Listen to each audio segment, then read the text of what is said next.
Let's talk about classics, and there's more than one. Classics and gamines are a blended mix of the lines, meaning that all of them have sharp, blunt, and soft lines. The recommendations for the yin and the yang types are going to be quite different, so I'm going to make a video for each one of them. All of them are going to have the same intro because we're going to start with the concept of the pure classic.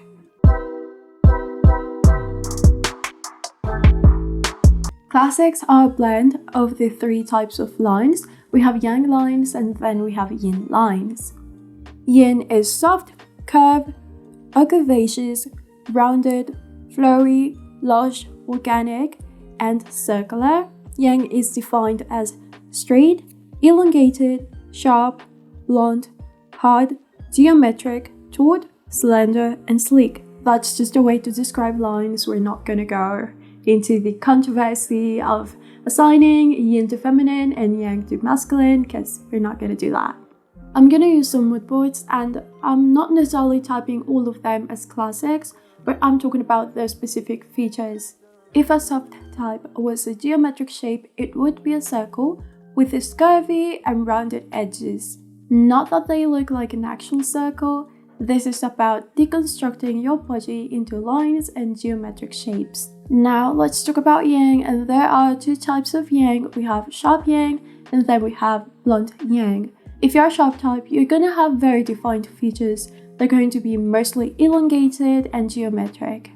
If a sharp type was a geometric shape, it's going to be something pointy like a triangle. Then we have the other yang type, which is blunt. If you're a blunt type, your features are also going to be very defined, and just like sharp lines, they're going to be geometric and straight. The difference being that sharp types are narrow and pointy, and blunt types are rather squarish. If a blunt type was a geometric shape, it would be a square because of the precise edges and their chiseled look. This is a picture on the difference between being rounded and being angular. Keep in mind that for this type of videos, I'm gonna be using pictures, and sometimes those people might have gotten surgery, but let's just pretend that that didn't happen because there's people in real life that do look like that. I already made a few videos on the yin-yang styling systems. Since classics are a blend between the pure types, it might be helpful for you to watch those videos. Now, classics are all about balance and symmetry, so most of the features are just going to be moderate. Even if they are a blend of everything, they're going to lean towards one of the types, so they can be slightly yin, meaning that they will be slightly curvy, or they can be slightly yang, meaning that they're going to be sharp or blunt. Today's classics are going to be the dramatic classics. Frame is going to be about your bone structure, so how wide or narrow you might be. Your frame is going to be one of the main factors that will determine how much your body can handle in terms of visual weight. In the case of classics, the frame size is going to depend on the subtype. They're mostly moderate, but since today we're talking about the dramatic classics, they're going to be slightly narrow. Then we have vertical line, which isn't necessarily about how tall you are, but about your perceived height. So that would be how tall you are in comparison to how tall you look. Classics, again, are going to be, well, moderate because they're very symmetric. But in the case of dramatic classics, they're going to have a slightly longer vertical line. Because of their name, you're probably going to realize that they do have a dramatic influence, meaning that they're going to be slightly narrow and then slightly longer. Overall, the best items are going to be things that do honor those long and classic silhouettes. Then we have lines, but we already talked about them. But yeah, deconstructing your body into geometric shapes. In the case of dramatic classics, you're going to have balanced and slightly sharp lines. Classics are the blend of the three different lines. Their main features are how balanced and symmetric they look. Obviously, dramatic classics have a dramatic influence, so think sleek, elongated, and narrow, combined with balance. If they were a geometric shape, they would be a hexagon. You can represent their lines with one because they are structured and balanced with just enough angularity to create a perfectly balanced and polished appearance. If this is a bit overwhelming and you want me to help you with it, or if you want to get a color analysis done, you can go to my website, cocostyling.com. There is going to be a Black Friday sale, but right now you can take advantage of the early Black Friday sale and get an extra 5% off on any of these services.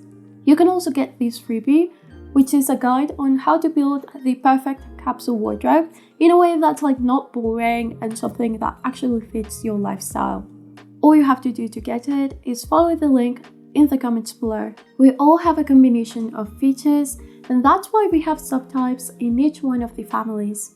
If you've seen my other videos, then you do know that I have a few extra types. In the case of classics, I use 3 instead of 2. Or well, maybe 3 depending on the system that you're using. But we're getting rid of the pure classic concept because classics are supposed to be a blend, an even blend of features. We all lean towards one of the main lines. A pure classic would be someone that has a 50-50 blend. Well, no, 33% blend of all the main 3 lines. And I feel like it would be very hard to find someone that's perfectly balanced and symmetric. That leaves us with 2 other classics, and those are the Dramatic Classic and the Soft Classic. So why do I have a 3rd type? There's only 1 type of yin, but there's 2 types of yang. So we have the dramatics, sharp, and the naturals, blunt. And that's why I use the concept of a natural classic, but they're gonna have their own video. First we have the dramatic classics with a sharp yang influence. That's someone who embodies everything about classics with some added sharpness that comes from their dramatic influence. In summary, they have symmetric and defined features that are also slightly narrower and slightly taller, or at least give the impression of being elongated.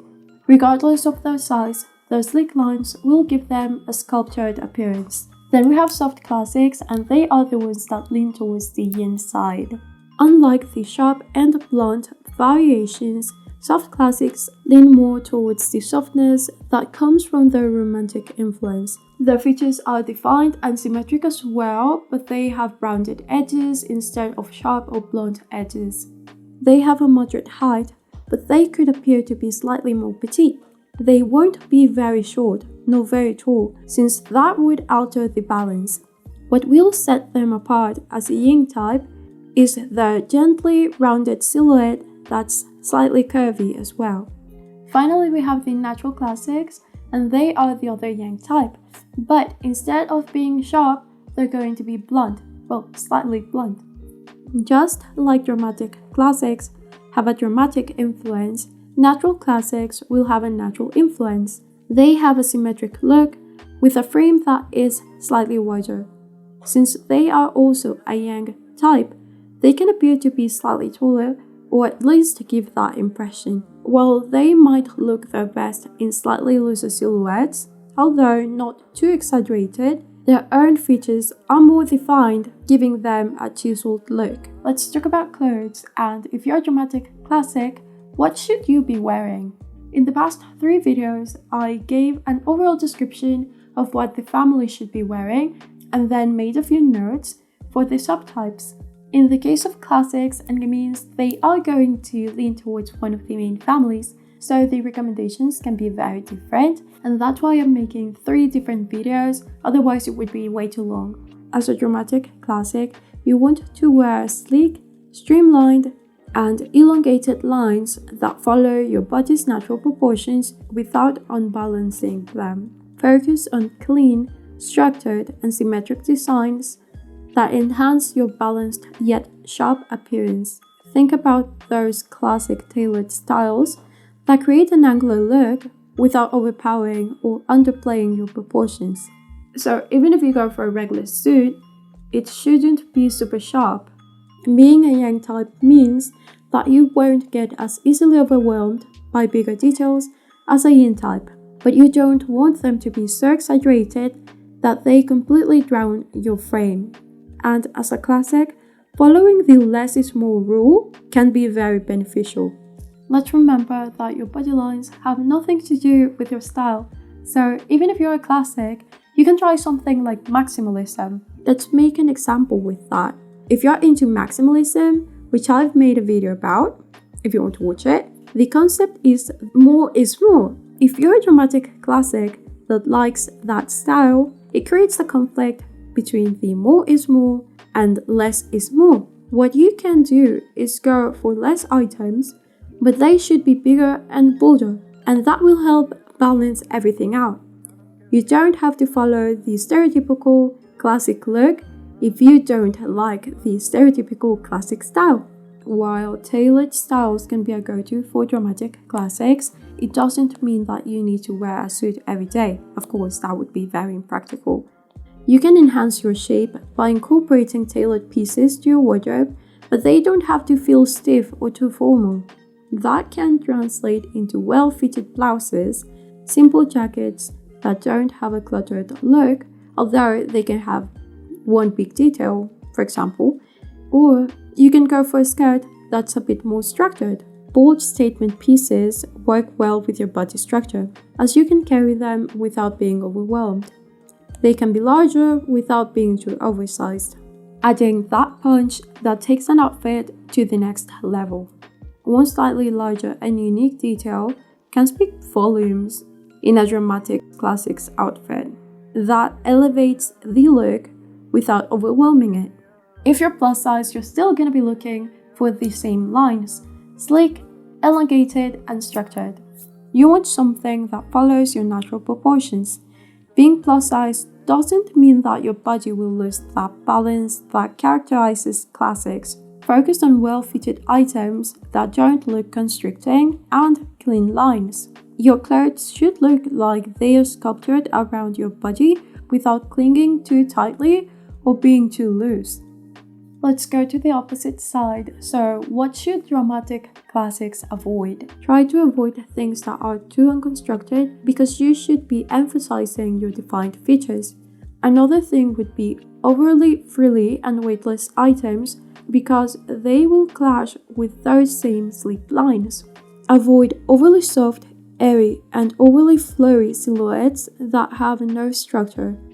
This can overwhelm your proportions, unlike items with clean and angular lines that flatter your body. Very oversized or baggy pieces will hide the symmetry and structure that we're trying to accentuate.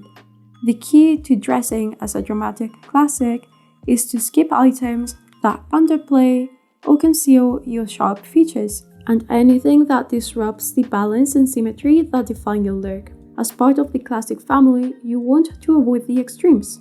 You can find clothes basically anywhere and randomly find pieces, but I made a list of brands that might carry items that do align with the lines of a dramatic classic. You're also more than welcome to suggest other brands in the comments. I will be posting those on Instagram and TikTok as well if you want to follow me there. Lastly, before I go, remember that if you want me to be your personal stylist, or if you want to get a downloadable guide, then you can go to cocostyling.com, and also you can get that extra 5% off with the early Black Friday sale.